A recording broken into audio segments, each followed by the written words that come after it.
Hey students, welcome back. This is Mr. Brinkmeyer with your next flip video for Unit 1 for Marketing. As you can see, today we're going to talk about market planning and what exactly that is. If this is the first time that you've watched one of our videos, don't forget, or please be reminded that if you have any questions, go to this page, todaysmeet.com/questionsaboutmarketing. You can post put your name right underneath where it says nickname and click join, and then you'll have an opportunity to ask any questions that you might have related to the content that we're discussing today. That's a great way to post some questions so that you don't forget them. We'll answer them the following day in class. Okay, so this is actually your last flipped video. It's not the last presentation, but the last flipped video in Unit 1. So again, we're talking about market planning, which really is an evaluation tool, and it's an outline tool. It's a roadmap, if you will, to evaluate not only yourself but also everything around you that may affect your business. So a marketing plan, as it says, is a written document that directs a company's activities over a period of time. It's like a roadmap. It's designed to not only show you what can help you grow, but what can also hinder your growth. And as we begin to get into a marketing plan, you'll see that what some of the things that are includes marketing strategies. Now, those things we've already touched upon, actually. We use the terms target market.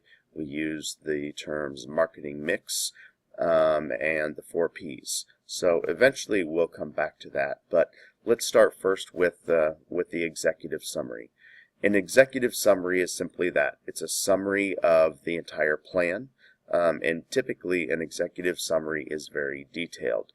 This may in fact be the longest portion, if we were to look at amount of words used, the longest portion of the actual marketing plan. In your business plan, or if you were to write a business plan, say in entrepreneurship, your executive summary typically is the lengthiest portion of the business plan. Sorry, I'm suffering from a bit of cold here, so I'll try and get through this without sniffling too much. The SWOT analysis is the next part. You can see that that there's really 2 parts to analyzing your business. The first is the SWOT analysis, and SWOT evaluates the internal and external factors that affect the business. So the internal factors affect your actual operations, and when we say internal, we're referring to what is your business actually doing. There are things that you can actually affect. The external factors help create a competitive edge for you, and the external factors are things that are somewhat out of your control. There are things that are going on outside of your business, really. Now, the acronym SWOT, the first part of it, the S and the W, stands for strengths and weaknesses. You can control your strengths and weaknesses. Even though you may have a weakness in a certain area, naturally you can educate yourself and make that into a strength. And that's why they're called internal factors. When we look at the external factors, the O and the T are opportunities, things that could help you grow and succeed, and threats, things that could inhibit your growth or success. And naturally, these are harder to control because it doesn't necessarily depend on what you do, but what your competitors and the environment outside of your business are actually doing. These would be things like the number of competitors that you have, how much interest there is from the area where your target market might live, the strength of the economy. These would be things that may be included as an opportunity or a threat. Here's an overall look at all 4 of those components in a nice simple visual, so this may be a great place to stop and just pause your pause your video and kind of read through these things, as it's a good detailed list of both positive and negative and internal and external factors.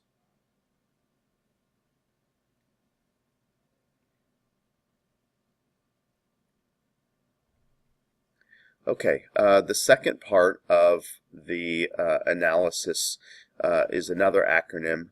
The acronym that we use for this is PEST, political, economic, social, and technological factors.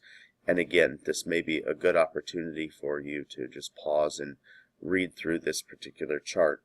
But similar to the SWOT analysis, this PEST scan or environmental scan really allows you to look at the overall environment that you are going to be doing business in to determine how strong it is for the success of your business.